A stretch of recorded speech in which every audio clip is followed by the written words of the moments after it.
Hola a todos, bienvenidos de nuevo a un nuevo episodio de Abro Melón. Esta vez vais a notar que es un episodio especial, ahora lo vais a entender por qué. Hola Álvaro, ¿qué tal? ¿Cómo estás? ¿Qué tal estás? Pues sí, especial porque te estoy viendo en carne y hueso. Efectivamente, por primera vez en la historia, episodio presencial de Abro Melón. Yo creo que nos lo vais a agradecer, ¿no? Porque hay muchas quejas ahí al respecto del audio, todo el mundo nos lo dice que lo tenemos que mejorar. Que nos callemos, ¿no? Eso es, que no hablemos Que más paremos. y que paremos de hacer esto. No, pero bueno, yo estoy muy contento de que podamos hacer esto en Sí. persona, yo creo que va a ser mejor. Sí, va a ser distinto. Las introducciones, ¿qué personas son mejores? Tú me ves mis reacciones. Tu intención de hablar, Sí. todo esto, ¿no? Sí, Entonces, Bueno. pues bueno, yo creo que directamente podemos empezar, ¿no? Con este dale. episodio especial. Hoy mi melón, yo creo que viene bastante al caso, porque, bueno, a raíz de todo este tema de la muerte del Papa y todo eso, como que la Iglesia está ganando bastante protagonismo últimamente, ¿no? Entonces, yo te quiero hablar hoy de la Iglesia con mayúscula, ¿no? De la institución en sí. De la empresa. Eso es, de la empresa porque ya más que nada es una empresa más que otra cosa.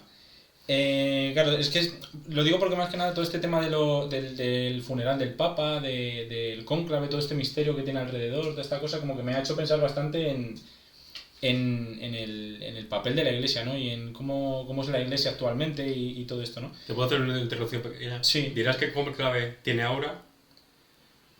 Diría, a ver, tiene aura yo creo, ¿no? O Tiene sea, aura, yo creo que es de las cosas que más aura tiene en el mundo, ¿no? Entonces, es que es muy misterioso porque como cierran las puertas y no sabes lo que pasa dentro. ¿Has visto la película de Conclave? No la he visto y la quiero ver. Quiero verla. Estoy esperando que... Está muy bien. Sé que está por 4 euros en Amazon. Yo... Así que voy a esperar a que porque soy un tacaño, no pienso pagar 4 euros por ver una película que quiero ver. Y si no que patrocinar Amazon... Si nos quieren Dale, patrocinar... dale. Sí, yo cobro en películas si queréis. O sea, de momento no nos hace falta dinero. Entonces, pues eso. Voy a empezar, como siempre, con un poquito de... Pero nada, muy cortito de historia de la Iglesia, por así decirlo, ¿no? Del papel que ha tenido a lo largo de la historia, cómo ha ido evolucionando y tal. Y luego voy a hablar así por encima también de los problemas que creo que tiene actualmente y de cómo los solucionaría yo. O sea, porque yo creo que en realidad, o sea, yo no soy sospechoso de ser cristiano, ni de ser creyente. De hecho, bueno, esto lo hablaremos seguro algún día en algún episodio especial. Yo soy agnóstico, yo no sé si hay algo o no hay nada, como no tengo pruebas, no me atrevo a aventurar si hay o no hay un Dios, si existe, si hay una energía, si todas estas historias, ¿no? Pero yo creo que precisamente son las voces de las personas que no creen en la Iglesia o que no están cerca, que no son cercanas a la Iglesia las que deberían escuchar, ¿no? Porque al final son los que... Lo que tiene que convencer. Eso es. Son los que tienen que convencer, son los que tienen que acercarse a la Iglesia, ¿no? Entonces yo creo que en cierto modo las sugerencias, por así decirlo, las críticas que tengan esas personas, obviamente críticas constructivas, son las que deberían escuchar. O al menos así lo veo yo. Yo es lo que haría si fuese el Papa, ¿no? Que Sí. puede tocarnos, no sé si tú estás bautizado. Estoy bautizado y hice la comunión también. Pues entonces no puede tocar. Espérate que no te ¿Pero llame. es una lotería o...? No, o sea, a ver, técnicamente en el cónclave entran solo los cardenales, creo que solo pueden votar menores de 80, creo que es, o de 85, no recuerdo exactamente. Pero pueden elegir a cualquier persona que se forme parte de la iglesia, es decir, que esté bautizada. Creo que no hace falta ni que hayas hecho la comunión. O sea, que igual te vienen a buscar, creo que te vienen a buscar, además es como cuando te Harry Potter. toca mesa electoral. te mandan una carta, ¿no? Te la manda el Espíritu Santo, la Te mandan a paloma. Hagrid para que te diga... En vez de una lechuza, una paloma. Eres papa. Con un paraguas. You're a pope. Harry, you're a pope. Entonces, pues bueno, voy a empezar un poquito con la historia, ¿vale? Entonces, bueno, la iglesia tiene más de 2000 años, ¿no? Surgió, yo creo que esto todo el mundo lo sabe, no hace falta ser creyente o ser católico para saberlo, ¿no? La funda Jesucristo, el Hijo de Dios, ¿no? Como el profeta, por así decirlo. Y luego el primer presidente, ¿no? La primera persona en presidir la iglesia es San Pedro, ¿no? Por eso se dice siempre que el Papa es como el sucesor de San Pedro, ¿no? Luego, claro, los discípulos empezaron a... Esto todo lo pone en la Biblia, estoy hablando como si fuese verdad, yo no sé si es verdad o no, ya sabes. Pero bueno, los discípulos comenzaron como a expandir la religión por el Imperio Romano. Entonces, en el año 313, después de Cristo, obviamente, Constantino I, que lo he buscado, legaliza el cristianismo en el Imperio Romano, ¿vale? Y en el año 380 es Teodosio I, que no sé si será hijo o nieto de Constantino I o algo de eso será, lo declara religión oficial del Imperio Romano, ¿vale? Entonces, a partir de ahí, pues el cristianismo gana mucha importancia, obviamente, porque es la religión oficial del Imperio Romano de Occidente.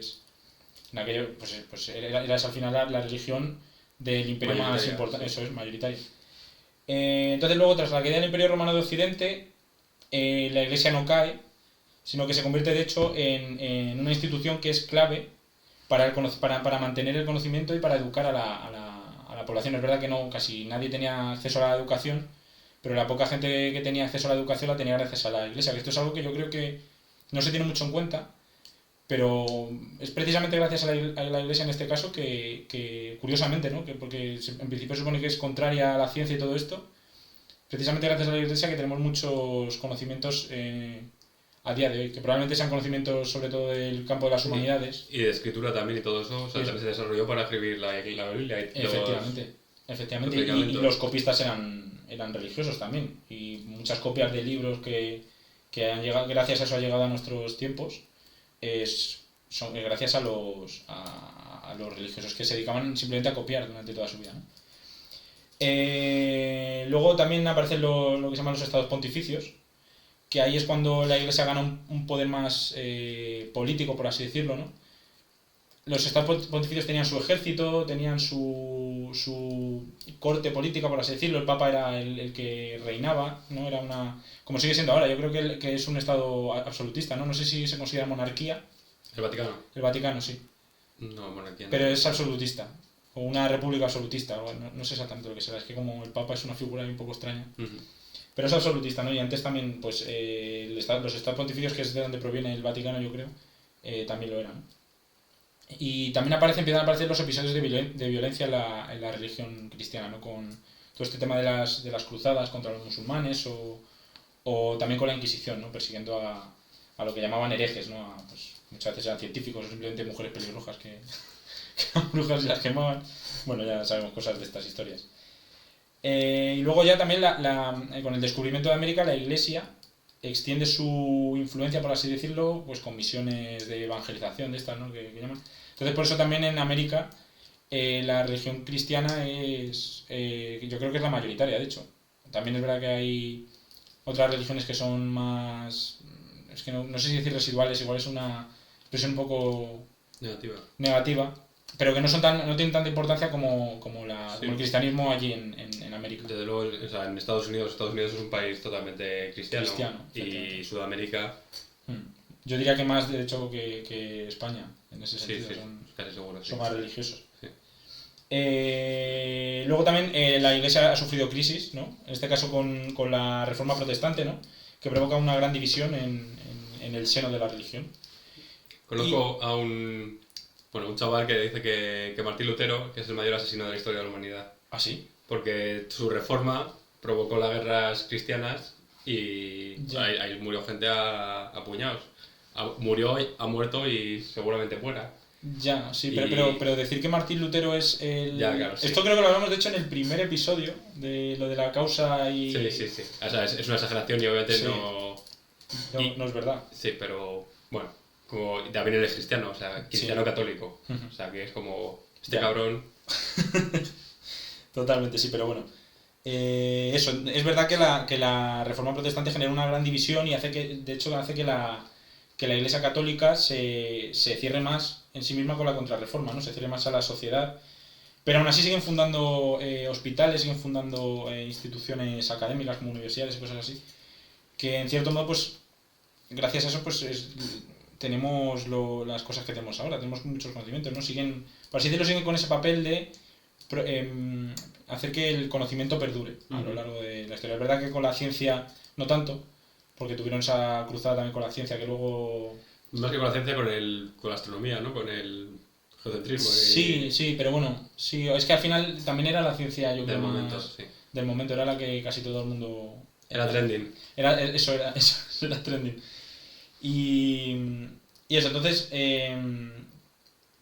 van pasando los años y ya llegamos más o menos al presente, ¿no? Siglo XX, en los años 60, y se hace lo que se llama el Concilio Vaticano, si no me equivoco se llama así, con la que la Iglesia se abre al mundo, ¿no? Entonces dejan como que los laicos entren en el gobierno de la Iglesia, por así decirlo.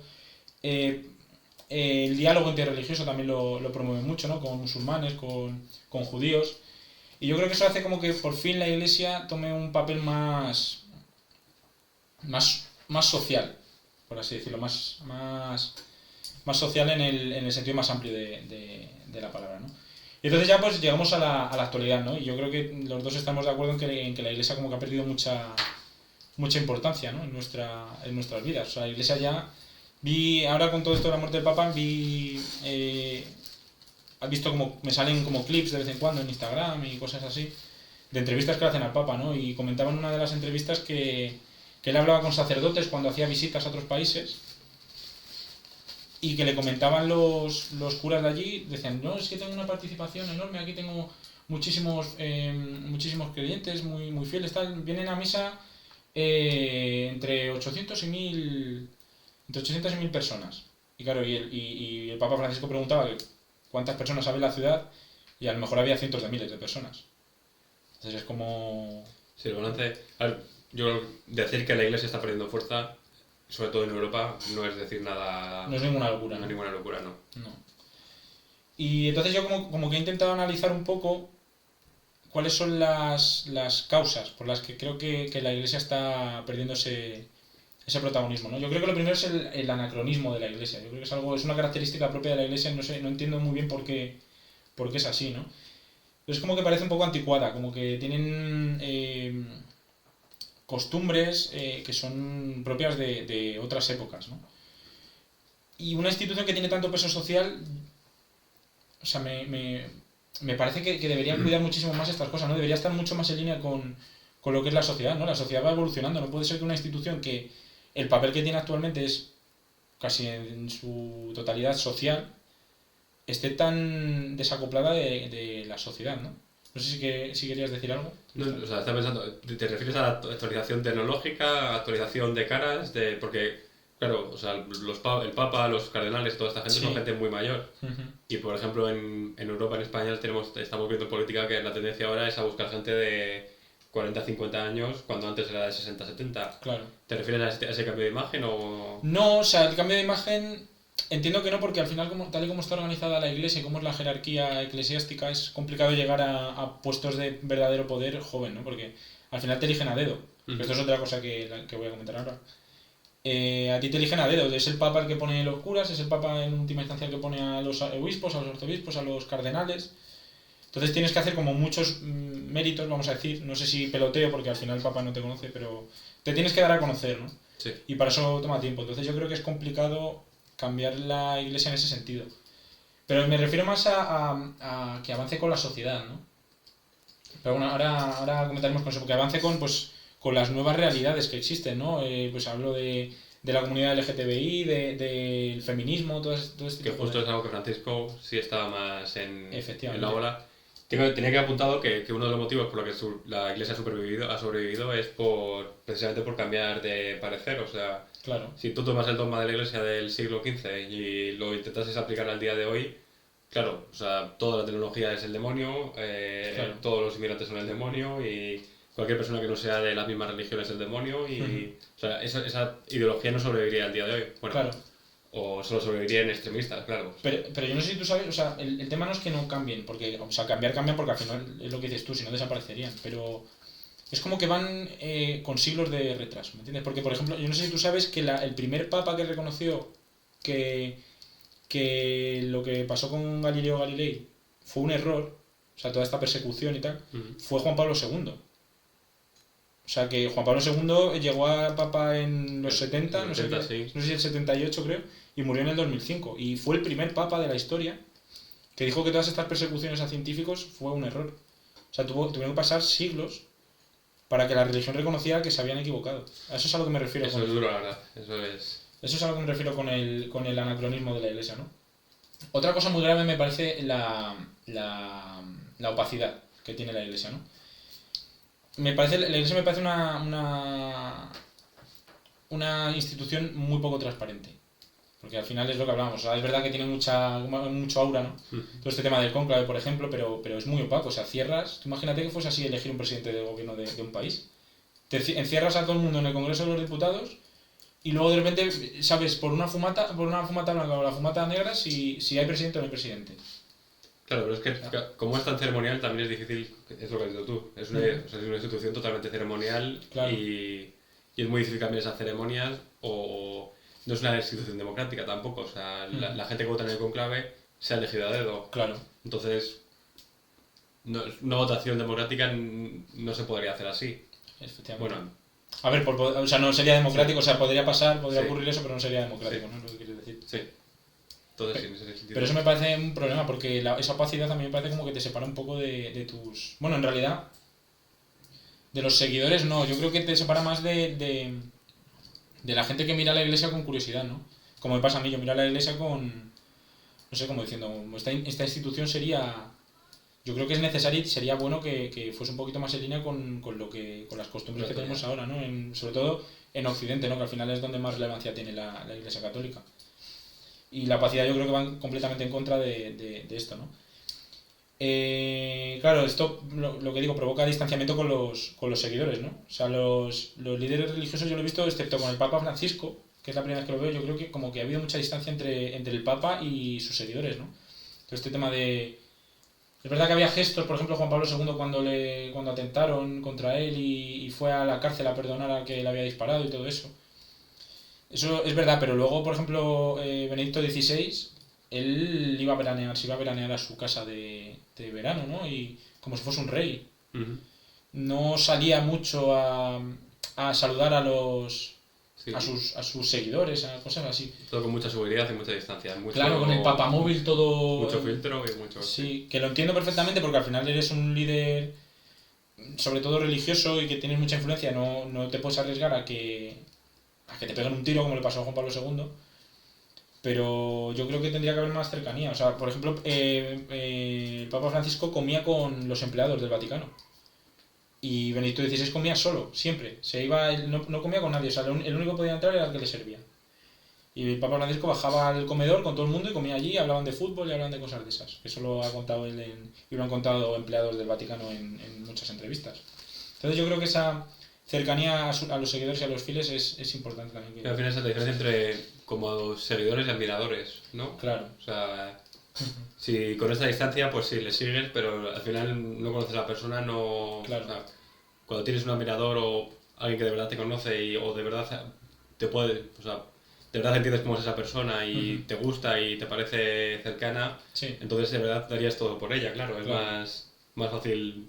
Cuando hay relación personal es más fácil sentir sentimientos. Eso es, sí, claro. Conexión. Tener una cercanía, es que literalmente es eso, claro.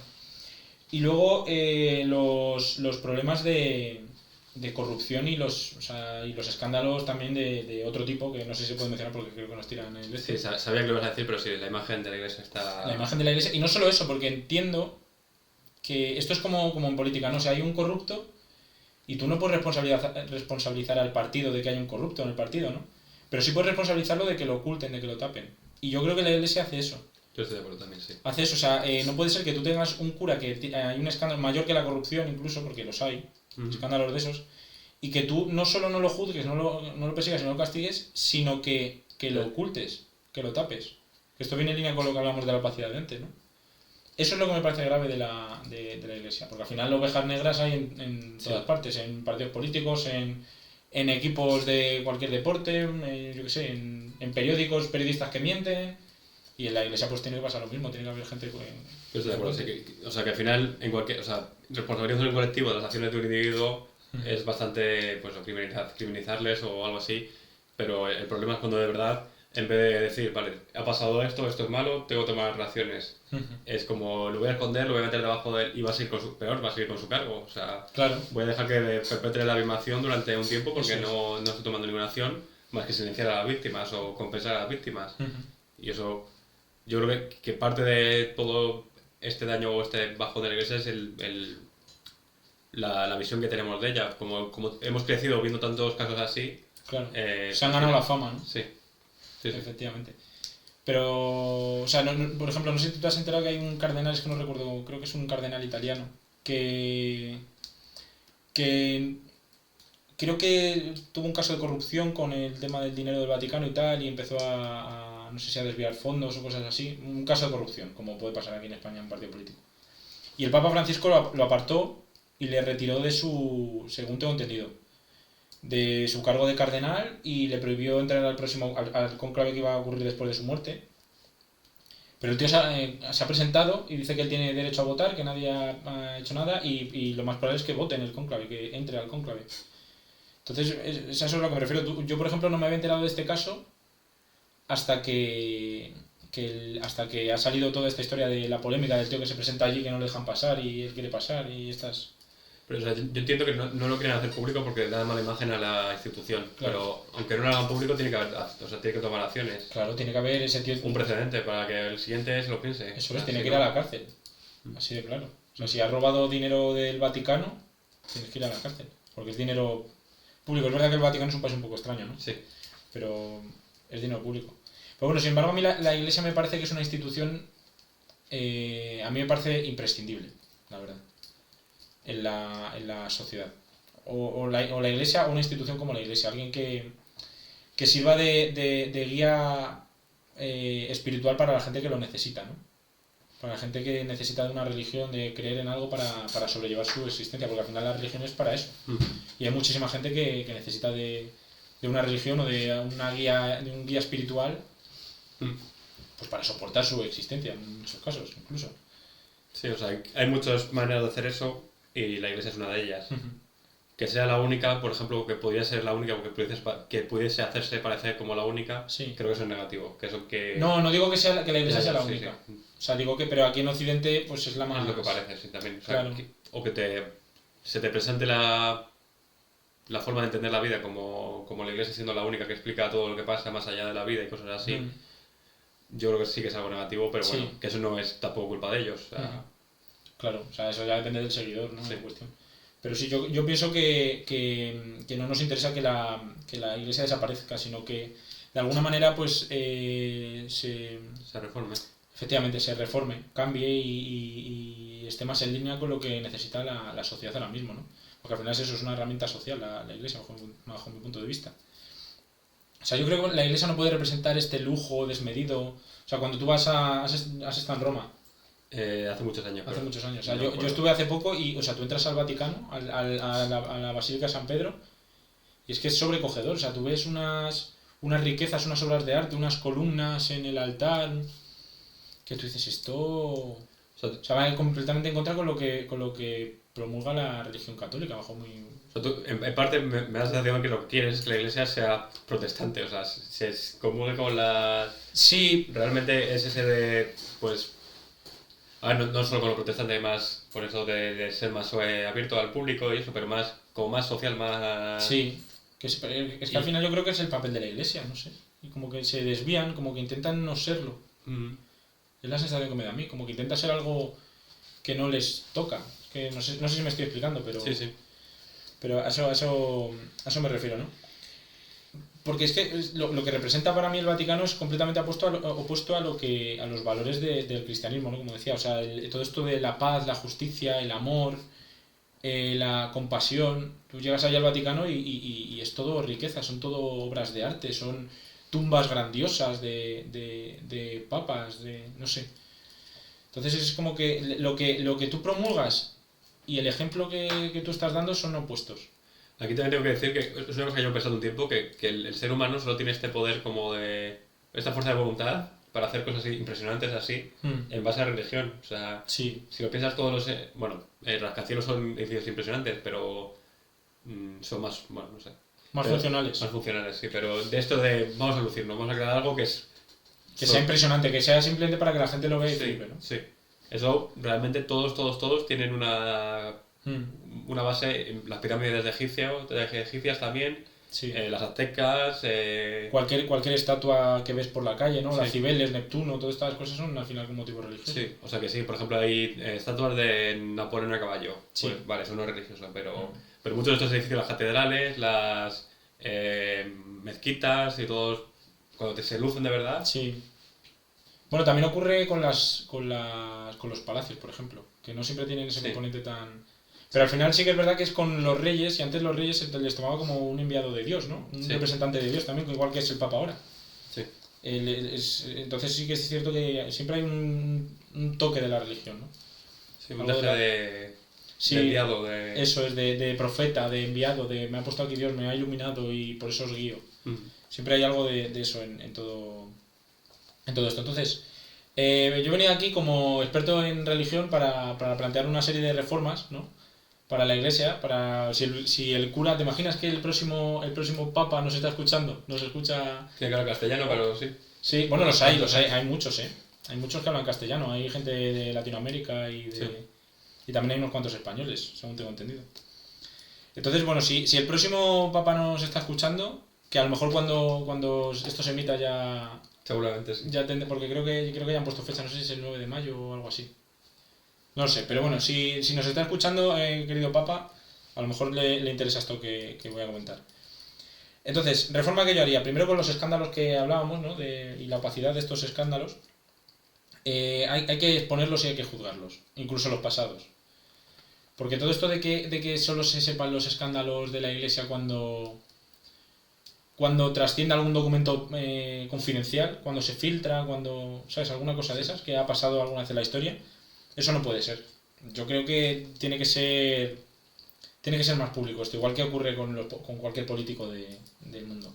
Si tú quieres que la gente confíe en ti y que confíe en tu institución, yo creo que tienes que ser más transparente en este sentido, ¿no? Aquí yo creo que también está el problema de la transparencia también tiene un límite porque si tú sabes, por ejemplo, que cada caso que se reporte o lo que sea, tu institución va a hacer un caso contra ti o te va a exponer, sí. Entonces cualquier persona te puede denunciar y te pone un aprieto porque tu institución te está dejando de lado. Sí. Entonces es un balance también un poco difícil. Ya, o sea, tú dices que se exponga cuando se haya juzgado y ya se vea, claro. Cuando haya pruebas. Claro. Sí, puede ser. Bueno, eso pasa también. Hay muchas veces a los políticos les ocurre. Claro, a veces que se les... O, por ejemplo, no sé quién fue... Un futbolista que se le criticó muchísimo, no sé si fue Xabi Alonso. Porque dijeron que había defraudado, no sé si eran 14 millones de euros o algo así. Él no quiso llegar a un acuerdo con la fiscalía, tiró para adelante y se demostró que no había sido así, pero mientras tanto... Claro, por eso que... La gente le... Cualquiera, o sea, en general cuando te denuncian suele ser por algo, o sea... Claro. Hay pocas denuncias falsas, ¿no? No sé si hay pocas, pero cuando tienes poder sí que puede haber más denuncias falsas, pero porque son con más interés, pero bueno, yo creo que sí que... No sé. Pero si el modus operandi es que si te denuncio te echo, si alguien me cae mal, pues le denuncio y ya está. O sea, claro. Que es un poco, por ejemplo, lo que pasaba en la época comunista de... Este es un capitalista, este es un espía, este es un no sé cuántos. Sí. Y era porque te había insultado el día anterior porque iba conduciendo y iba borracho, claro. O lo que sea. Y eso también es un límite muy... Sí, o había dictaduras en las que denunciabas al vecino para que no sospecharan de ti, ¿no? En plan, yo denunciaste aunque sea mentira y así de mí no sospechan. Sí, porque, sí. Y no me van a perseguir porque yo he sido el que ha denunciado a los traidores, por así decirlo. Luego, también, respecto a la comunidad LGTBI, que esto fue algo que el Papa Francisco hizo bastantes avances, ¿no? O sea, la comunidad LGTBIQ+, es una realidad social. Sí. Y la Iglesia no puede tratar de apartar esta comunidad, ¿no? Esto, porque es que genera, no solo por los creyentes que son de esta comunidad, que se van, o sea, ¿cómo te tienes que sentir si tú crees en una religión y crees en una institución que te rechaza? Tiene que ser duro eso, ¿no? Sí. Y luego también a mí por lo menos me genera un cierto rechazo, ¿no? Ver cómo hay una institución que además se supone que es abierta y que acoge a todo el mundo es hijo de Dios, ¿no? Y luego por ser homosexual o bisexual o lo que sea, no formas parte de esto. Este rechazo afecta, por eso, a las personas que pertenecen al colectivo, a familiares, a amigos. Sí. O sea, ya de una persona pueden ser, pues eso, 100 personas o 200 personas que ya están rechazando a la Iglesia precisamente por esto. Totalmente. Y que sí que ahora está más, o sea, parece que el Papa Francisco sí que está un poco más... Como que ha abierto el camino, ¿no? Sí. Eso es. Pero sí. Igual que se ha abierto se puede cerrar rápidamente con el siguiente, ¿no? Claro. A ver, yo tengo esperanzas de que no. Además, por lo que he visto de... Es que estoy siguiendo mucho por el tema este del cónclave y de la elección del nuevo Papa porque lo que dices tú tiene mucha aura. Entonces es interesante. Y lo que coinciden todos los papas, no saben quién va a ser papa, quién no va a ser papa, pero en lo que coinciden todos los cardenales es en que siempre un papa toma cosas del anterior. O sea, no va a ser como un cambio radical en el que la iglesia se vuelva a cerrar o por lo menos eso es lo que se espera. A lo mejor llega uno que está loco, que ahora está pasando mucho que llegan muchos locos al poder y hace todo lo contrario y excomulga todo el que sea tal, no sé qué. Y eso. Luego, una cosa que a mí me llama mucho la atención y que nunca he entendido es el celibato. El voto de celibato. Que un cura no se pueda... O sea, un sacerdote no se pueda casar y tener hijos. O sea, ¿en qué contradice eso la religión cristiana? O sea, entiendo que no pueda... porque la religión cristiana dice que no puedes tener sexo fuera del matrimonio porque es pecado, porque es lujuria, tal. Pero ¿por qué un cura no se puede casar? Pero el argumento oficial es como que debes dedicar tu vida a la iglesia o te debes casar con la iglesia, entre comillas. Ya. Y si tienes una familia no estás dedicado a la iglesia, estás dedicado a tu familia. Entonces no lo estás dando todo por la iglesia. Pero es que de verdad, o sea, no entiendo por qué o sea, el hecho de tener una mujer o unos hijos no implica que no puedas dedicarte a... Y muchos de los escándalos sexuales yo creo que también tienen que ver con esto. O sea, si no puedes tener una familia, o sea, todas las personas somos sexualmente activas, o bueno, perdón, colectiva sexual, pero bueno, sí. una gran porcentaje de nosotros somos sexualmente activos. Y el hecho de no poder durante toda tu vida satisfacer esas necesidades, pues te hace también que la escopeta vaya para otro lado. O sea, claro. Que no estamos justificándolo. No, pero que es como una explicación, o sea... Claro, sí, sí. Pero sí. A ver, yo también lo veo estúpido, pero sí que entiendo que para esta gente el Papa debe dedicar toda su vida a la iglesia. Y con una familia... sí. Tienes que proveer, tienes que... Puede ser. O sea, yo estoy hablando más de los sacerdotes y todo eso, ¿no? Que un sacerdote tenga que vivir... sin necesidad o... No lo sé. Yo creo que el voto de celibato debería ser algo voluntario. O sea, no que estés obligado. Simplemente, ¿quieres ser cura? Pues no puedes tener familia. De hecho, San Pedro era un hombre casado y fue el primer representante de la iglesia, el primer papa, por así decirlo. Yo, más pruebas que eso, ¿no? Más... Y también me sorprende porque esto es una... A ver, que yo solo pensando en la viralidad o la capacidad de extensión de la religión, bueno, esto lo hacían los nazis, tener muchos hijos y que vuestros hijos sean nazis, y así hay más nazis. Hay más nazis. Por lo mismo con esto. Pues claro, si los curas, si una parte de tu comunidad, que no es una parte pequeña, porque por cada creyente hay, por cada 100 creyentes, por ejemplo, cada 100 creyentes, cada 1000 hay un cura, o sea, es un porcentaje relativamente alto, ese ya no va a extender su... Y además que sabes que el cura va a extender bien la palabra, o sea, quiero decir, para un creyente normal, a lo mejor su hijo no sale religioso. Pero a un cura le sabe a la religión. Sí, claro. Bueno, también puede pasar, pero quiero decir que hay más probabilidad. En ese sentido de la extensión de la palabra es como una medida muy... Sí, es verdad, es verdad. Por eso digo, o sea, el celibato a mí me parece un poco absurdo. O por lo menos el celibato obligatorio. Si cualquier persona, o sea, no hace falta, de hecho, el celibato lo puedes seguir sin ser cura. Sí. Pero que no sea algo obligatorio. Sí. Yo por lo menos lo veo así, ¿no? Luego, obviamente, el papel de las mujeres. O sea, el feminismo, bajo mi punto de vista, el feminismo es como el gran tema social actualmente y es el feminismo lo que impera en la sociedad y lo que yo creo que deberíamos buscar todos, ¿no? La igualdad entre el hombre y la mujer. Y una institución tan social como es la Iglesia que no siga esto, es verdad que incluso el Papa Francisco no defendía la inclusión completa de la mujer en la Iglesia. Él defendía mucho a la mujer, pero siempre evitaba el tema este de incluirla o sea, de que se puedan ordenar, que puedan ascender en la jerarquía católica o eclesiástica. Y no entiendo muy bien por qué es, la verdad. Yo entiendo que tiene que haber alguna razón. No creo que sea por simple odio a las mujeres, porque no me puedo creer que todos los curas de la historia hayan odiado a las mujeres. O sea, no sé exactamente por qué puede ser. Sí, y de nuevo estoy pensando que en el papel de la viralidad, o sea, que una mujer no tenga, aparte de Teresa de Calcuta o alguien así, que no tenga un referente, también hace que un gran porcentaje de o sea, el 50% de la gente que puede ser católica, claro, ya le va a costar más porque al final todos crecemos con referentes.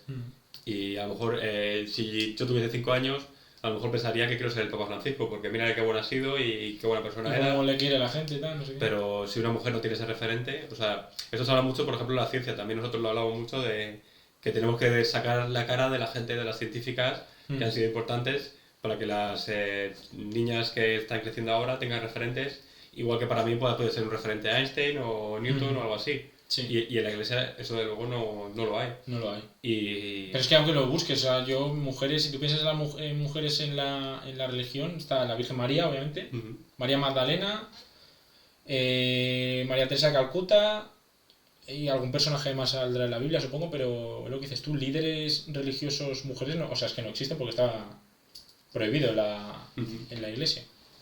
Entonces, a mí me parece, ocurre un poco lo mismo que con lo que hablamos de la comunidad LGTBI, ¿no? A mí por lo menos me genera rechazo eso, que no se las incluya. El Papa Francisco, lo que decía antes, como que siempre le ha dado importancia a las mujeres. Y dice, no hace falta que una mujer sea cura o sacerdote para que pueda... O sea, para que sea importante en la religión, ¿no? Pero es como, pero vale, ¿y si una mujer quiere ser cura? Y yo creo también esto, que a lo mejor hay cosas que ni siquiera están de por sí dichas por la iglesia, pero hay gente que se escude en la iglesia para ser más machista aún. Sí. O sea, ni siquiera son cosas que literalmente sean así en la iglesia, sino que la iglesia dice algo parecido y con eso ¿te lo llevas al extremo? Si lo tergiverso un poco hacia mi camino y, la iglesia dice esto... justifico mi machismo. Sí. Y eso sí que creo que es... Sí que ocurre, sí, desde luego. Y eso, luego también se me ha ocurrido ahora, que no lo he puesto, creo que no lo había puesto, es el tema del aborto. Sí, ahora que está... El tema del aborto, justo que estamos hablando del papel de la mujer, yo creo que tiene bastante que ver, ¿no? El papel del aborto, o sea, el problema del aborto para la iglesia es un problema bastante gordo. Porque aquí sí que, en términos de religión, sí que el hecho de no apoyar el aborto va en línea con lo que dice la religión. Sí, porque el espíritu, o sea, la persona, el espíritu, según la religión, es el momento de la... Claro, aquí yo no sabría, si yo fuera papa ahora mismo, yo no sabría qué hacer, porque yo obviamente estoy a favor del aborto. Bueno, obviamente, lo digo obviamente como si todo el mundo estuviera a favor del aborto, pues no es así. Pero yo estoy a favor del aborto, pero si fuese, o sea, desde el punto de vista de un papa, es difícil defender estar a favor del aborto, desde el punto de vista de la religión. No sé si me explico. Sí, como darle una vuelta a la religión para decir, vale, claro, esto está incluido, o sea, no... Sí, es lo que decías tú antes para el machismo, ¿no? De darle la vuelta a algo de la Biblia para, pues, yo creo que tiene que ser complicado defenderlo desde un punto de vista, y me parece un problema grave porque el aborto también es una cosa importante que se habla mucho últimamente y que separa a la religión de la sociedad, ¿no? Sobre todo de la gente más joven, que es donde tiene el principal problema la religión. Luego iba a comentar también el tema de que la iglesia, de que sea jueza. No sé si me explico, de que la iglesia juzgue, de que la iglesia diga tú eres peor o tú lo haces mal porque eres gay, o porque eres lesbiana, o bisexual, o porque yo qué sé. Para mí, para mí personalmente ese es el gran problema de la iglesia, que esta manera de entrometerse en la vida de la gente que no pertenece a la iglesia. Claro. O sea, eso me parece como súper grave y súper negativo, porque, a ver, en parte, mucha de la filosofía de la vida, mucha gente vive y deja de vivir, ¿sabes? Pues, si tú quieres permanecer como iglesia, yo que no soy religioso, me tienes mínimo que respetar a mí. Sí. Y porque si no, voy a hacer para ir en tu contra. Claro. Y de esta manera de, pues, es que antes en la tele yo me acuerdo de salir sacerdotes de Madrid a hacer declaraciones sobre las noticias de último momento y hacer, pues, juicio de valor. Sí. Eso me parece una barbaridad. O sea, claro. ¿Qué me estás contando? O sea...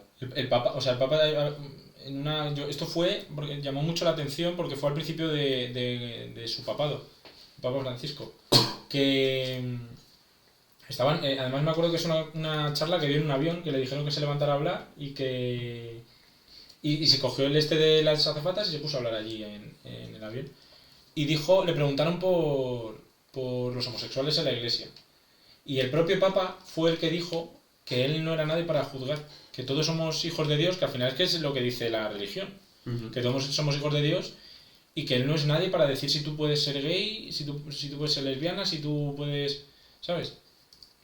O sea, eso es precisamente lo que creo que debería hacer la religión. De hecho, la confesión, que es uno de los sacramentos que más veces se hace a lo largo de la vida de un cristiano, La confesión supone que tú vas, le cuentas tus pecados a Dios a través del sacerdote y Dios a través del sacerdote te perdona, pero no te juzga.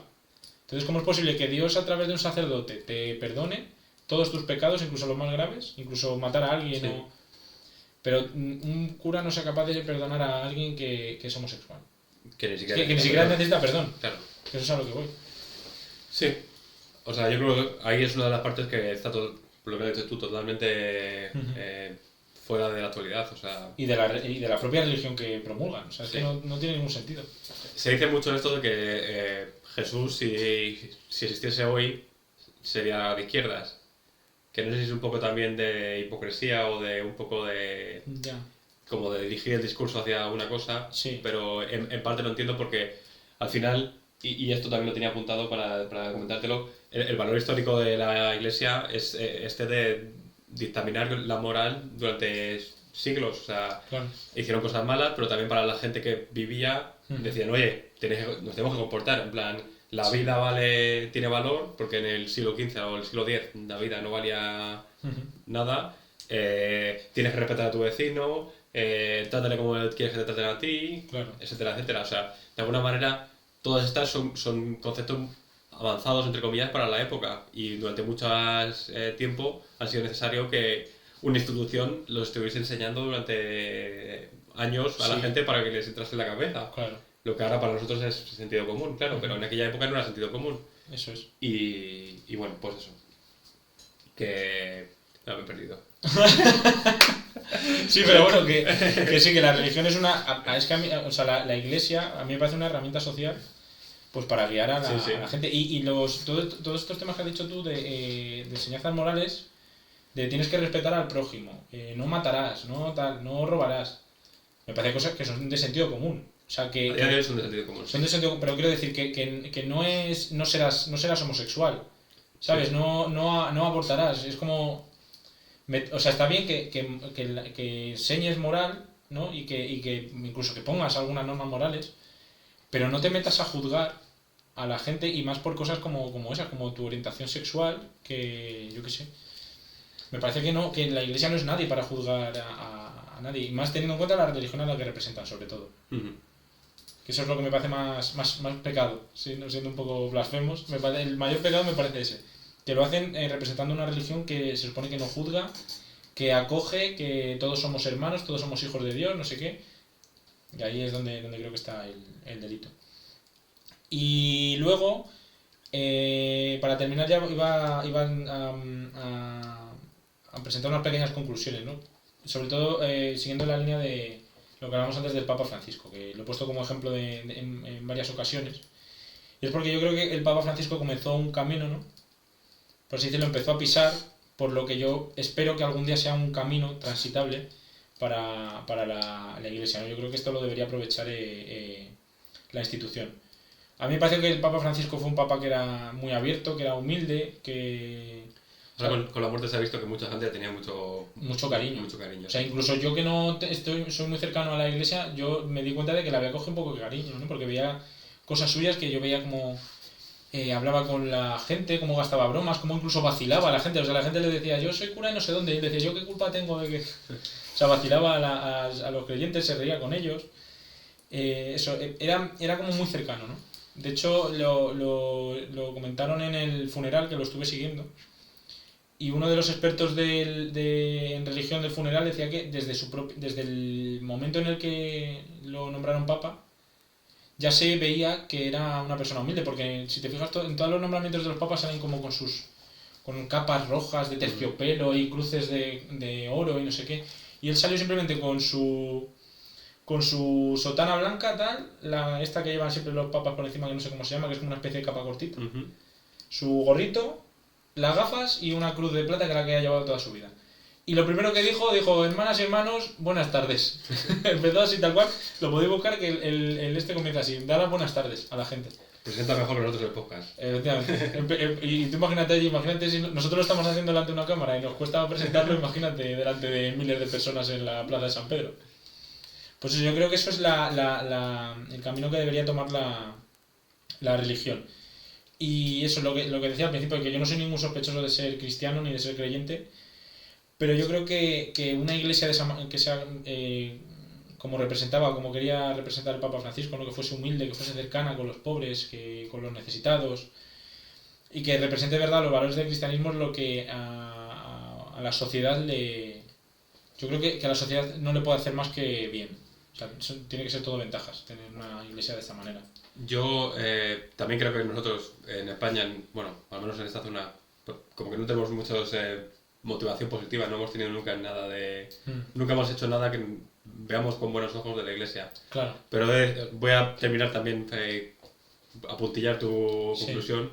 Yo he estado viviendo en Suecia un par de años y bueno, yo juego al baloncesto. Y allí pues era un extranjero y casi no tenía amigos suecos, no tenía... Y un grupo de amigos que hice era de una parroquia, que tenían un pabellón en la parroquia. Sí. Esto en España tampoco pasaría porque no porque los curas no pueden hacer deporte porque está mal visto, ¿no? Y porque no hay dinero, pero bueno, era como una especie de pequeña comunidad y allí jugaban al baloncesto, aparte eran bastante buenos, pero jugaban al baloncesto y jugaban al baloncesto con extranjeros, con gente que era como en mi caso, nunca me preguntaron si era cristiano para jugar, o sea... No te juzgaron. Nunca me juzgaron, por ejemplo, sí que paraban de vez en cuando para rezar en los partidos, pero... Y también jugaban con gente musulmana, que también venía a la iglesia, con gente discapacitada. Por ejemplo, había un chaval que tenía síndrome de Down, que venía semanalmente también a jugar con nosotros. Claro.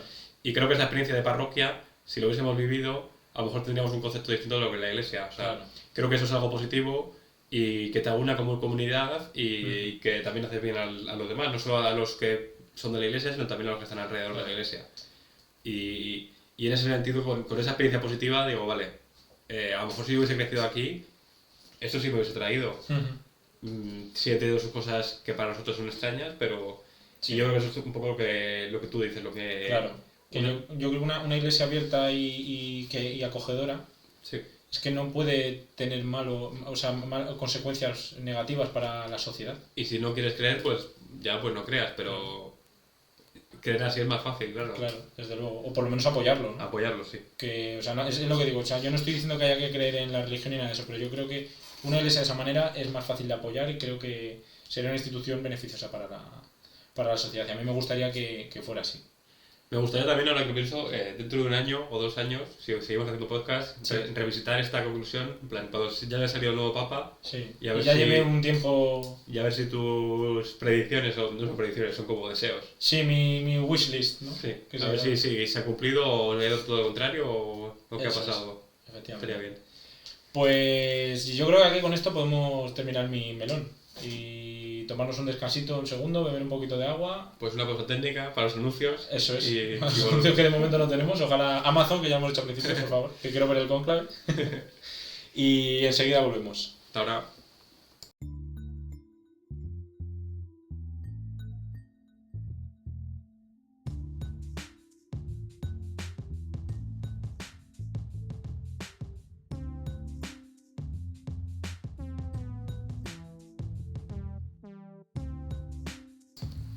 Pues aquí estamos de vuelta y bueno, antes de empezar, por si no habéis notado ya, estoy ligeramente enfermo. O sea, si se escucha un poco de moqueo... O la nariz taponada. Sí, o la voz me veis más grave de lo normal, pues eso es lo que pasa. De todas formas, vaya día que has elegido para ponerte malo, justo el día que grabamos en persona. Sí. para contagiarme. Te voy a toser en la cara. La semana que viene estaré malo yo. Bueno.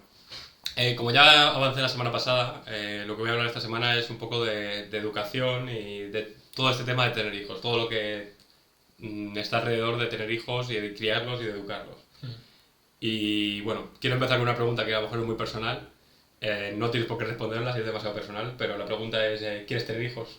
¿Te lo has planteado? Sí, me lo he planteado, sí. O sea, a mí me encantaría tener hijos, pero me ocurre con el tema de tener hijos me ocurre una cosa, y es que me gustaría tener hijos, pero no consigo identificar por qué quiero tener hijos. No sé si me... Sí.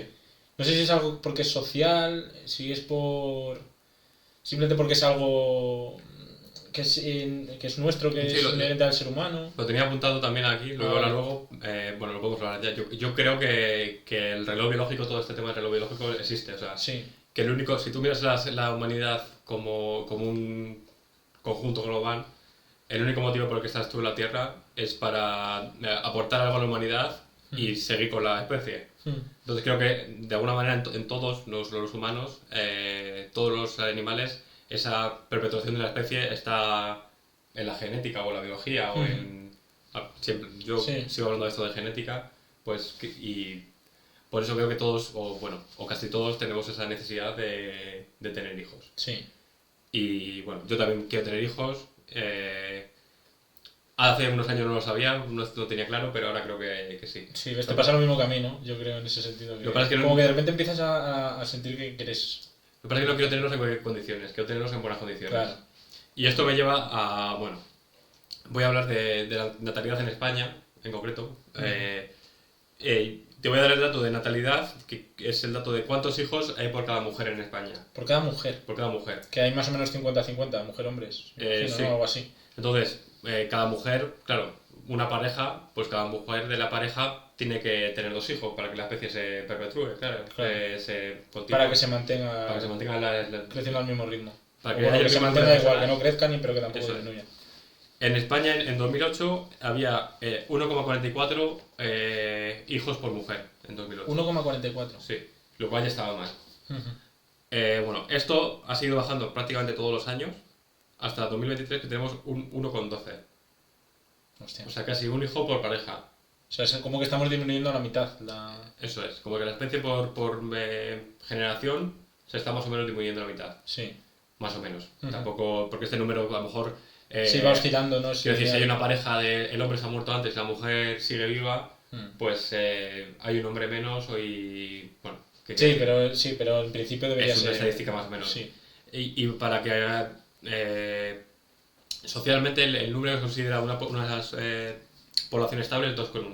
2,1. O sea, tiene que haber 2,1 hijos por cada pareja 2,1. O sea, tiene que haber 2 y un poquito más para que siga creciendo la especie, para que porque al final toda nuestra sociedad es en base a este crecimiento de la población, y así podemos pagar el desempleo, así podemos pagar las pensiones, y la inflación también se justifica un poco así. O sea, quiero decir, entonces 2,1 es el objetivo. Ya.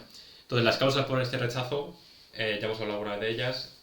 Está la causa social, un poco también que, bueno, no hemos introducido el podcast diciendo que a los sufridores, ¿no? Efectivamente, se nos ha olvidado. Bueno, pues también hay un poco este rechazo al sacrificio y al sufrimiento, ¿no? En el social. Ese es el factor social. Ya lo hablamos la semana pasada, entonces no voy a ir. Y el factor económico también hemos hablado. Sí. El precio de la vivienda, la estabilidad, todos esos son factores también que... Y ya no solo eso, sino también, o sea, el precio de... O sea, dar de comer a un niño, o sea, las cosas básicas, ¿no? Vestirlo, mantenerlo limpio y darle de comer. O sea, hay veces que es hasta prohibitivo para mucha gente. Que por eso... pero al final tiene que... De alguna manera tiene que... O sea, si queremos una sociedad estable, tenemos que volver hacia el número 2,1. O sea, que quiero decir que estos problemas económicos hay que solucionarlos, y de hecho también por eso muchos gobiernos ofrecen ayudas. Que eso, al fin y al cabo, creo que en España no son suficientes. La motivación por tener un hijo no es suficiente. No sé cómo funciona en España, pero por ejemplo en Alemania pagas menos impuestos si tienes hijos. Aquí antes creo que antes había algo así con Zapatero. Me parece que él fomentaba mucho la natalidad y no sé si era que te daban una ayuda o algo así. Creo que justo cuando... Es que no sé cómo era exactamente, pero sí, yo creo que antes sí, ahora ya no es tan así. O sea, hay como 3 tipos de ayuda. La primera es las vacaciones que te dan, los permisos de paternidad. Sí. Luego es aportación económica para comprar carritos, leche, lo que sea, pañales. Y luego está que es más a largo plazo. Sí. Como queremos que tengas hijos, pagas un poquito menos de impuestos. Sí. Y eso te... A ver, aquí yo creo que cuando haces la declaración de la renta o el IRPF que te toca pagar cuando tienes menores a tu cargo, es decir, cuando tienes hijos es menor. O sea, tienes deducciones, pero no sé si son suficientes como para que salga rentable, por así decirlo, ¿no? O te puedas permitir tener un... O sea, el hijo no es un negocio rentable. Claro. No, eso no debería ser. Pero por lo menos que te compense, o sea, que tú digas, vale, en esta situación yo puedo tener un hijo porque tengo ayuda suficiente como para que se me permita tenerlo, ¿sabes? Eso es. Aunque no ganes dinero, obviamente, no es imposible ganar dinero con un hijo o con una hija. Pero bueno, lo que te decía, que al final, el reloj biológico existe Ujú. y también está este tema hay mucha gente que no tiene hijos por ideario. Ujú. El ideario de no quiero traer un hijo al mundo, que está un mundo tan loco, Sí, no quiero traer un hijo a este mundo. claro. Que a mí me parece un poco, voy a criticar abiertamente esa idea, me parece un poco de hipocresía, porque mi sensación es que el mundo, sí, vivimos en un mundo de locos, pero cada año el mundo es menos loco. O sea, quiero decir, no necesariamente cada año, Ya. pero si tú miras en 2025 frente a 2005, el mundo es menos loco. Y si miras en 2025 o 2005 con 85, o sea, quiero decir, cada vez hay más libertades, Sí. en principio, o de manera global. Cada vez hay mejores condiciones económicas y tecnológicas, o sea, cada Ya. vez hay más ayudas, o sea, decir que el mundo está loco, pues sí, hay momentos de locura en el mundo, y ahora mismo vivimos en una de ellas, Sí. pero que... O sea, que no es algo lineal, no es como la inflación, por ejemplo, que va creciendo. Sí. O sea, a lo mejor hay un periodo en el que, por ejemplo, está una guerra y el mundo es una locura, pero no. Pero a lo mejor no, o sea, a lo mejor dentro de 5 años el mundo es una balsa de aceite, no hay problemas. Sí. Eso es a lo que te refieres, ¿no? Y pues eso, de manera global, sin contar con casos puntuales, cada 5 o 10 años pues el mundo es menos locura, el mundo es más, Sí, más se estable, más estabiliza. justo, más... Lo que pasa es que también pensamos más en estas injusticias, yo creo que ese es el tema. Efectivamente, pero si te vas a hace siglos, pues hace un montón de años había gente que no tenía baño en su casa. Claro, eso sí que es una locura, Sí, ¿no? es una locura, o no se duchaban o lo que sea. Porque no podían. Claro. Claro, claro. Entonces, bueno, ya dejando de lado estas causas sociales, que bueno, cada uno que se administre lo que quiere Eso es. una de las cosas que tenía pensada es, de cara a criar un hijo, que es necesario para que un hijo tenga buena educación. Ujú. Y una de las cosas que me sorprende es que en España no hay cursos obligatorios para tener hijos. O sea, quiero decir, tú si quieres tener un perro, tanto si quieres comprarlo como si quieres adoptarlo, se ha hecho una medida en la que tienes que tener un curso obligatorio Ujú. de crianza de perros para que para que tu perro esté bien tratado Sí, y sepas manejar los problemas que pueda tener. Pero eso con hijos no es obligatorio. ya. Y de hecho, solo es obligatorio en algunos casos como la adopción. O sea, que es ¿Pero es curioso. curso o es un estudio de la familia? Seguramente ambas. Ujú. Pero es curioso porque, de alguna manera, poder tener un hijo biológico, es un privilegio, claro. O sea, Claro. quiero decir, pensando otra vez en la gente homosexual o sea, del colectivo LGTB o lo que sea, que no pueden tener hijos, Ujú. esta gente que si tienen que adoptar o si tienen que hacer otros tipos de métodos, muchas de ellas tienen que pasar por este curso, cuando la gente que puede biológicamente tenerla, que tiene por sí su privilegio, Sí. porque las adopciones, todos estos papeles también son un montón de dinero, Ujú. no tienen que ser, o sea, lo puedes tener salvajado porque no has pensado en cómo de Claro, cuidarlo. claro, o sea, que puede haber dos padres que sean dos locos que tienen un hijo, Eso es. o dos personas que no son lo suficientemente maduras como para tenerlo, que ocurre, que muchas veces son Ocurre accidentes, a menudo. pero ocurre muy a menudo, ¿no? Adolescentes o... Una pareja de chavales de 15 años que no saben lo que hacen y se quedan embarazados y tienen un hijo y un niño de 15 años o una niña de 15 años no tiene Claro. la madurez suficiente como para criar una Y persona. como biológicamente lo pueden tener, ya eso les pone en una posición por encima de gente mucho más madura, mucho más... A lo mejor con muchos más recursos. También, sí. Porque además si pasa por adopción o si pasa por... yo qué sé...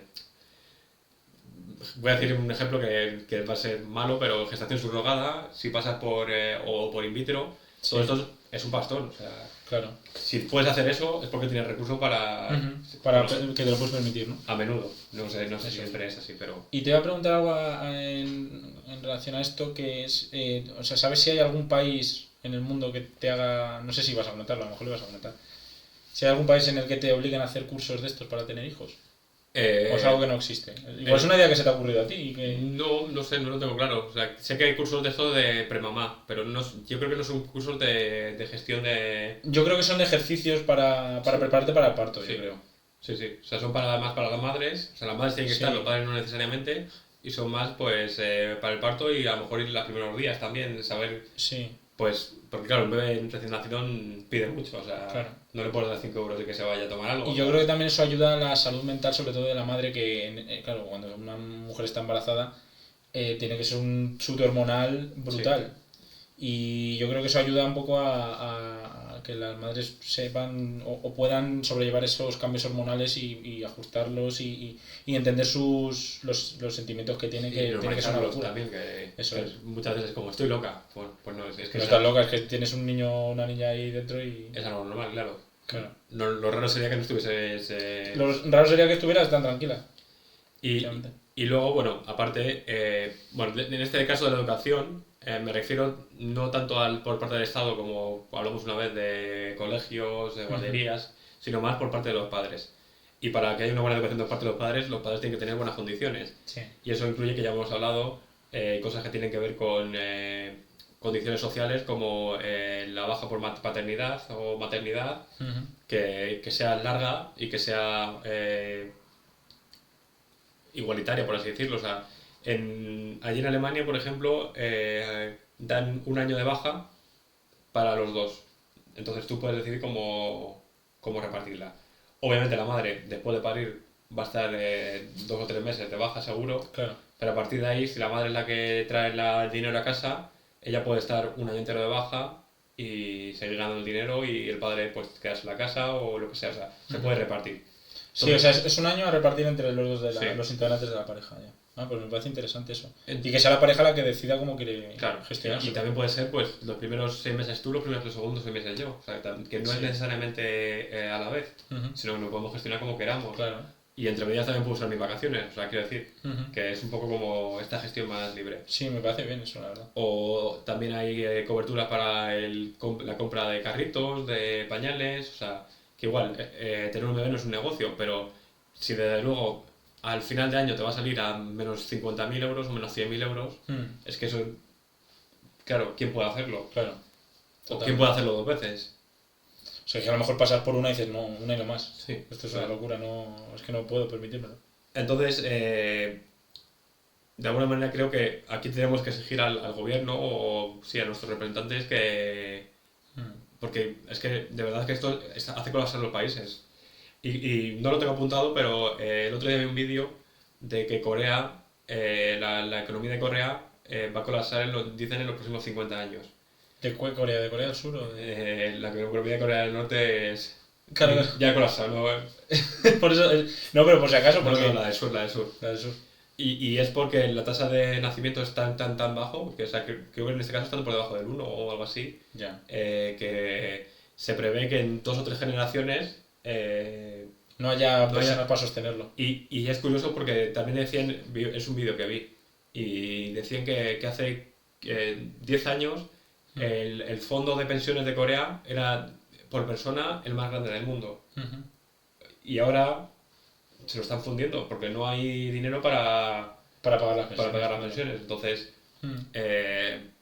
esto de verdad que rompe estados, quiero decir que no es algo serio, no es, y es algo que el gobierno, los representantes tienen que tener en cuenta cuando hacen sus mociones, lo que sea. Sí, pero es complicado porque atajar este problema es... El problema con estos problemas, que también ocurre un poco con la vivienda, es que son problemas que se atajan a muy largo plazo. Porque al final son generaciones, estamos hablando de generaciones, no estamos hablando de... Y claro, una persona, un presidente del gobierno que tiene 4 años de mandato y lo que quiere es que al 4.º año le vuelvan a elegir, prioriza medidas que sean como para allá, ¿no?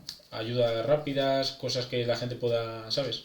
Por eso pasa muchas veces lo de cuando llegan las elecciones, que de repente empiezas a ver que está todo en obras, que empiezan a faltar calles, que no sé qué. Claro, pero es que eso una de esas cosas que habría que pedirlo tanto para unos como para otros. O sea, quiero decir, creo que esto tendría que haber un pacto de Estado, ¿no? Sí, no entiende ideologías, ¿no? En plan, que el hecho de que si en España no hay niños, el país se va a pique en 5 años o 10 años, bueno, en 5 o 10 años no, pero en 20, eso creo que no entiende de ideologías. No. O sea, creo que es una realidad que todo el mundo entiende y acepta. Claro. Pero que de alguna manera se ignora. Sí, pero porque la política ya no es tema de ideología, ya es tema de a ver quién... O sea, de cómo consigues dejar al otro lo peor posible para tu... Sí. Entonces está como muy pervertido todo. Pero sí, o sea, es un problema gravísimo que además hay muchas maneras de atajarlo, ¿no? Una es la que dices tú de... Bueno, no sé si vas a hablar de medidas... No, ya voy a hablar de otra cosa. Vale. Pues, o sea, hay medidas como lo que dices tú más de ayuda, ¿no? De deducciones en impuestos, de ayudas directas en cuanto a, pues, si tienes un hijo te doy no sé cuánto dinero para... O si eres madre o padre soltero, te doy tanto dinero para una cuidadora. Eso o es. que puedas trabajar. Cosas así. O sea, sí hay muchas medidas. Hay muchas medidas. Y luego hay temas como intentar reducir el precio de la vida, ¿no? Porque puedes o dar dinero a la gente o hacer que las cosas sean más baratas para que la gente tenga dinero por sí misma para mantener a una persona, ¿no? A un hijo. Y yo creo que también tiene que ir por ahí la historia. O sea, que ahora te cueste comprarte un piso, que te cueste alquilar un piso en 1.000 euros al mes, es algo que hace que no sea sostenible prácticamente, ya no mantener a un hijo, mantenerte tú mismo. Claro, no sé cuál es la media, no sé si el 70 al 80% del sueldo de las personas ahora mismo van a pagar su alquiler o su hipoteca. Y las personas de menos de 35 años, algo así. Claro, es que eso no puede ser, claro. Y ya por encima de 35 años, ¿quién tiene un hijo? Ya empieza a ser peligroso, sí. sobre todo para las mujeres, porque para un hombre puede tener hijos cuando sea, Sí, pero... ya Julio Iglesias. Claro, todos somos hijos de Julio Iglesias, ¿no? Pero una mujer no puede tener un hijo cuando le dé la gana. Y eso es un problema que... Sí, o sea, creo que el problema de... O sea, hay dos maneras de tratarlo, como has dicho tú. Una es como un parche para el problema en concreto y otro es un parche para un problema mucho más global. Claro, y para la raíz del problema, por así decirlo, ¿no? Que eso sí que llevaría mucho tiempo, mucha reconstrucción, Eso mucho... y que no le interesa a los políticos. Cambio de ideario también. Claro. Pero bueno. Pero sí, yo creo que algo hay que hacer. O sea, y también durante muchos años hemos como dicho que vengan los extranjeros y tengan los niños. O sea, sí. Esto es como una... Los extranjeros son buenos para la sociedad porque... porque aportan, porque contribuyen. Trabajan y traen niños.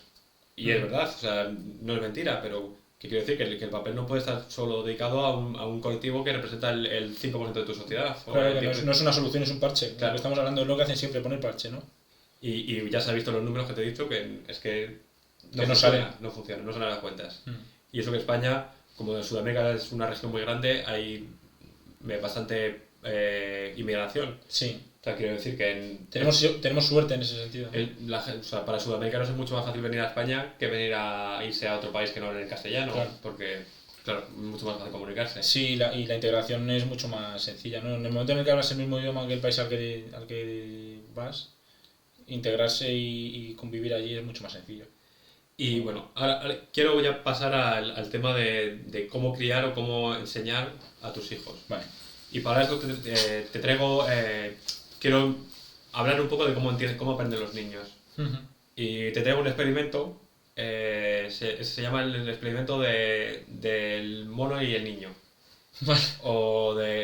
Bueno, el doctor se llama Kellogg, como los cereales. ¿Como los cereales? Es el inventor de los Kellogg. Qué guay, yo conocer a ese señor.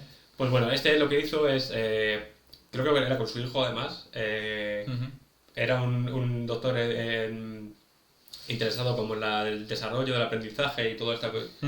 Un poco también hemos hablado de esto, cómo se forman los conocimientos sí.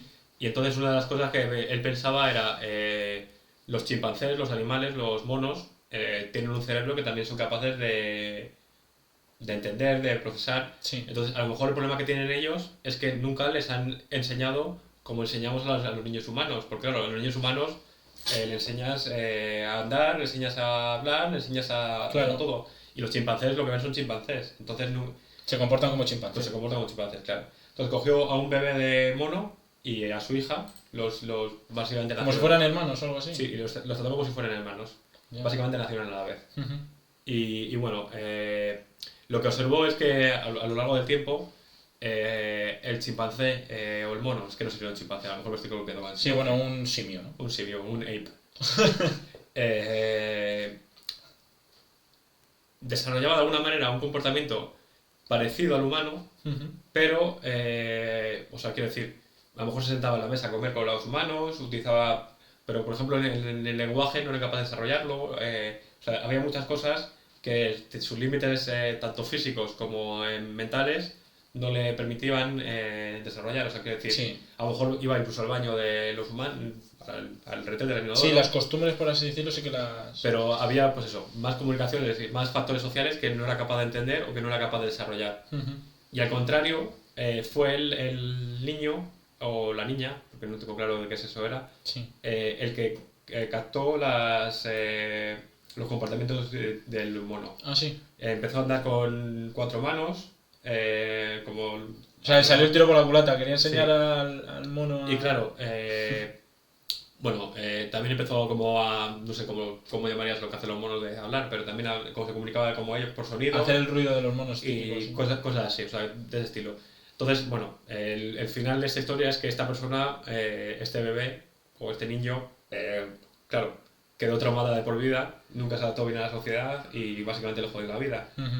Entonces, bueno, esa historia la traigo porque es interesante lo primero, pero lo más importante porque al final los niños, la manera que tienen de aprender es totalmente por repetición y Por imitación, por ¿no? imitación y de manera no visual necesariamente, pero de manera de visual, sí. O sea, Sí, sí, sí, a lo sí. mejor abuso el término visual porque no necesariamente es con los ojos.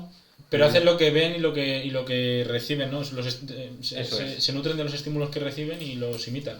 Y esto lo conecto con el tema este del curso de antes, y es que si tú no sabes, si tú tienes problemas y tú no sabes que los tienes o no has hecho un curso para entender tus sentimientos, o sea, tus hijos lo van a entender, o sea, son como una esponja, lo van a absorber y lo van a hacer sus problemas. Entonces, bueno, esto es un llamamiento a la gente que quiera tener hijos, a que si no le quieren joder la vida a sus hijos, que al momento de cuidarlos, de curarse de sus problemas, es antes de tener los hijos y no durante o después. O no utilizar a los hijos, que eso lo hace mucha gente. Tener Sí. un hijo para superar o para solventar sus problemas, ¿no? Como una especie de catarsis. Sí, de parche, de Eso la es. relación también. Efectivamente. O sea que, bueno, esto yo creo que también es algo que todo el mundo lo sabe, o sea, lo de que los padres, sus traumas, sus complejos, sus limitaciones, se las transmiten al hijo, igual que sus deseos en vida los enfocan a su hijo. O sea, Sí, si el típico padre que ha querido ser futbolista, ¿no? Eso es, ese es un ejemplo muy... Sí. Entonces, bueno, por eso, de verdad, sí, porque yo lo que busco, pues, pensando en mi hijo, mi futuro hijo, es que sea feliz, o sea, o que sea la mejor persona que pueda ser, o sea, y pensándolo bien, pues si yo le inculco estos problemas, no lo va a poder ser, o sea, le estoy jodiendo la vida a mi hijo. Entonces, por eso digo que quiero tener el hijo en la mejor situación que pueda, mejor circunstancia. Ya, sí, sí. Y entonces esto me lleva al final del melón y le voy a dar un poco la vuelta a este tema y es a darle un enfoque positivo al ser padre. Entonces creo que la experiencia de ser padre puede ser enfocada de manera muy positiva tanto para ti como para tu hijo. Sí. Y es, bueno,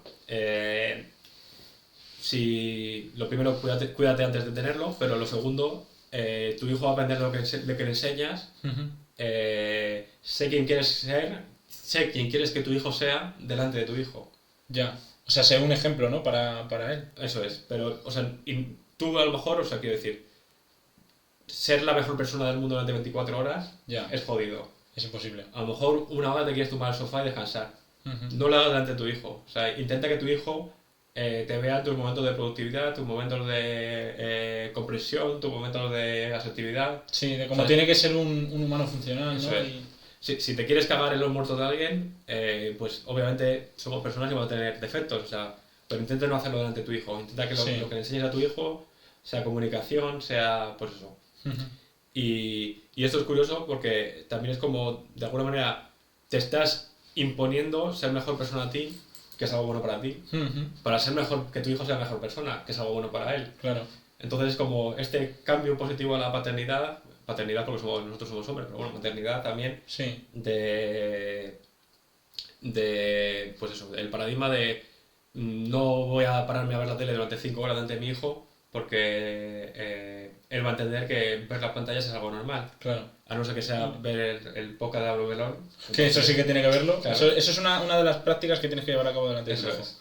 Pero, y si tú estás viendo la tele durante 5 horas al día y tu hijo luego juega al ordenador o juega, o sea, y no sale a la calle a jugar, no le puedes dar la culpa a él, la culpa es tuya por no haberle enseñado que lo normal es que, por eso... que tiene que jugar, que tiene que relacionarse. Eso es. Y por ejemplo, yo siempre he querido tocar instrumentos, o sea, no lo hago porque soy un poco perro, la verdad, o sea, podría aprender, pero uno de los planteamientos que tengo es, a mí me gustaría que mi hijo se criase con la música. Entonces, a lo mejor, cuando yo vaya a practicar o a aprender a música o a escuchar música, lo puedo hacer delante de él, en plan, provocar de manera, por así decirlo, artificial momentos en los que yo estoy haciendo algo que creo que es enriquecedor para que él me vea haciéndolo. Que sea una educación más orgánica, ¿no? Que no sea simplemente tus padres diciéndote, oye, esto no se hace, esto sí se hace, sino que te vean a ti haciéndolo, Eso es. que como... Que se interesen porque se interesan, o sea, no se interesan por la actividad en sí, se interesan porque tú estás haciendo esa actividad. Eso es. De manera como que es... A ver, es un poco de manipulación. No... Pues no, pero estás educando a tu hijo. Al final, cuando le estás diciendo esto no lo hagas, También estás educando, sí. le estás educando y es incluso, o sea, es el mismo tema, porque a lo mejor te está viendo a ti fumar, pero luego tú le dices que no fume. Y es como, pero, ¿por qué me dices que yo no? Eso ¿No? es. La típica frase está de cuando seas padre comerás huevos. Como no. O sea, sí. Pero no. O sea, hay que utilizar el ejemplo, ¿no? Como Se predica con el ejemplo. predicar con el ejemplo, efectivamente, no me salía la expresión. Entonces, pues eso, si tú quieres que tu hijo se interese por la lectura, pues lo que tienes que hacer es leer delante suya, en plan, Claro. le dices, oye, quédate aquí jugando con este juguete que yo mientras voy a leer. Y te quedas con él y tú estás leyendo. Entonces, él ve que eso es algo interesante. Claro. Y de alguna manera estos son temas que se graban en el subconsciente. Y Y luego ves, tú tienes ese recuerdo de tu padre o de tu madre leyendo ahí, ¿no? En el sofá, Sí. o tomas esa costumbre, ¿no? Por ejemplo, a mí mi padre me leía cuentos de pequeño, ¿no? Íbamos a dormir y el ritual era, si no había cuento, yo tú todavía no me iba a dormir. Y eso al final se convierte en una costumbre. Yo luego estuve años y años y años y años leyendo, o sea, había muchas veces que mis padres de pequeño me levantaban, o sea, entraban en mi habitación y me veían con la luz encendida con el libro en el pecho porque me había quedado Roque. roque mientras leía. Lo que pasa es que esa costumbre la perdí, pero siempre como que he querido retomarla y una de las razones es por eso, porque como que se me inculcó de pequeño toda esta costumbre de leer y que es algo bueno y beneficioso para la persona. Y no era porque me dijeran, tú tienes que leer y antes de dormir 15 minutos, era porque eran ellos los que me lo Claro, transmitían. y bueno, esto se puede a cualquier otra cosa, pues Sí. si tú no sales con tu hijo a jugar al parque, o no le enseñas a tu hijo que jugar es divertido, ¿cómo quieres que tu hijo quiera jugar en el parque? Claro. O hacer deporte, o lo que sea, o cuidar su alimentación, o lo que sea. Es que, o sea, decírselo no tiene ningún sentido. Porque, o sea, tú se lo dices sentado desde el sofá con una cerveza en la mano y una bolsa de ganchitos en la otra. Sí. Y dice, vete a jugar. Pues el niño va a decir, bueno, Y- lo que tú lo digas. Y lo bueno de este enfoque también es que, bueno, en el caso de la gente que tiene hijos en pareja, o sea, lo que te digo, ser 24 horas al día totalmente productivo y enriquecedor delante del niño es agotador. Sí. Pero en este caso te puedes tomar turnos, ¿no? En plan, si pues ahora durante esta hora voy a hacer yo esto, que a lo mejor puede ser tumbarme al sofá y Sí. perder el conocimiento prácticamente, pero tú estás con los niños y mientras tanto lees, o mientras tanto Sí. lo que toque, O juegas con ellos. juegas o... con ellos, o sea, sí, lo que sea, no... Sí, cualquier actividad. Cualquier actividad que sea, o les lees un cuento, o dibujas, pero eso. Y que sí, que igualmente en algún momento van a ver la tele, o sea, no quiero decir que no, eso de ver la tele o de ver los móviles o algo así, Sí. eso va a pasar, o sea, eso es inevitable. Pero de alguna manera, con este enfoque, limitas pues lo enganchado que estén ellos a... O le das otros estímulos, ¿no? Que no sea lo que hacen los padres, que eso se ve mucho ahora. Tú vas a un restaurante a lo mejor y ves a un grupo de amigos y hay un niño en ese grupo de amigos que está con la tablet, porque deja de Sí, molestar. para ¿no? que dejen de molestar. Para que deje de molestar, le sueltas la tablet ahí y claro, esos los estímulos que recibes son... Claro, y entonces lo que aprende es a no estar pendiente de la conversación, sino a estar pendiente de a ver en qué momento me dan otra vez Eso es. el objeto este que brilla para que me estimule. Y luego yo creo que te cargas completamente el cerebro del niño, ¿no? Porque, o sea, es todo como todo estímulos rápidos. Sí, eso es. Entonces, de alguna manera, es que yo creo que todo el mundo lo tenemos muy claro también lo que es negativo para los niños en Sí. Y si... O sea, básicamente el melón es, si tú tienes claro lo que es negativo para los niños, la manera en que no lo hagan es que tú no lo hagan, o que Claro. no vean a su alrededor eso como un figura. Y bueno, mi manera de pensarlo es que, o sea, como que desde que lo pienso así, tengo más ganas de ser padre, porque no solo voy a tener un hijo y va a ser una experiencia divertida y, bueno, o sacrificada o lo que sea, Sí, pero es una sino que a la vez va a sentar un punto para que yo mejore como ser humano y de verdad me pruebe para, pues eso, para tener un hijo que sea mejor educado o, no sé, más enriquecido, o que haya conocido más variedad en la vida o que no dependa tanto de pantallas. Claro, pero a mí lo que me parece difícil ahí también es, hay cosas que me parece complicado identificar si son buenas o son... Eso entiendo que es parte del trabajo de un padre, ¿no? O de una madre. Sí, sí. Y parte de su responsabilidad también, por supuesto.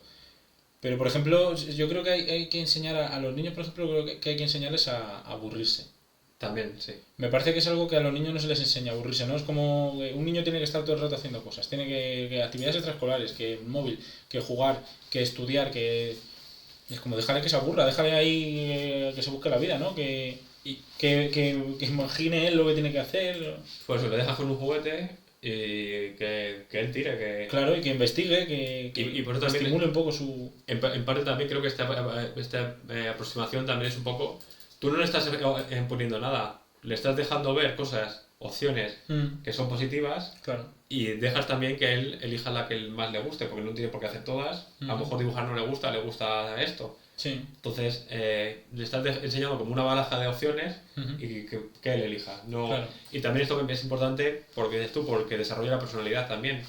O sea, creo que un problema también que tenemos es que muchos niños no tienen tiempo de desarrollar su personalidad. O sea, están en clases de 30 personas, con lo cual es difícil desarrollar personalidad. Luego en casa tienen la pantalla todo el rato delante, con lo cual es difícil desarrollar personalidad. Pues no, que se aburren y que piensen en si esto le gusta o no le gusta, que se... O sea, sí, que elijan, que tengan su propio criterio, ¿no? Que lo desarrollen. Porque es normal que un niño de pequeño no tenga criterio, pero no va a desarrollarlo nunca si tú no le enfrentas a situaciones en las que tenga que elegir, en las que tenga que pensar qué es mejor, qué es peor, qué prefiere. eso es. ¿No? Y no juzgarle. Eso es una cosa que hacen mucho los padres a veces, que es juzgar a los niños, ¿no? Y un niño hace algo malo o algo que a ti no te parece bien y lo juzgas y le echas la bronca y tal. Y yo creo que eso también es un error. Los psicólogos dicen que que no hay que educar con el castigo. Que hay que educar con el... O sea, cuando un niño se porte mal, lo que hay que hacer es ignorarlo. Que llore, que grite todo lo que quiera, lo que le dé la gana, pero que vea que no va a conseguir nada con eso. Y que sean los momentos en los que pide las cosas por favor y en los que se comporta bien los que tú le premias, ¿no? Hay que utilizar siempre el refuerzo, más que el castigo. Que sí, que a veces que seguimos siendo humanos y que a veces le ves... Y te vas a cabrear y le vas a pegar un grito. Pero claro, también por eso es el adulto, porque también tienes que saber racionalizar tus sentimientos y... Claro. O sea, quiero decir que... Y sé que, aunque haga esto, mis hijos no me van a hacer ni caso, seguramente. Y por eso es necesario el curso que decías tú antes, ¿no? Sí. Para que un padre sepa que...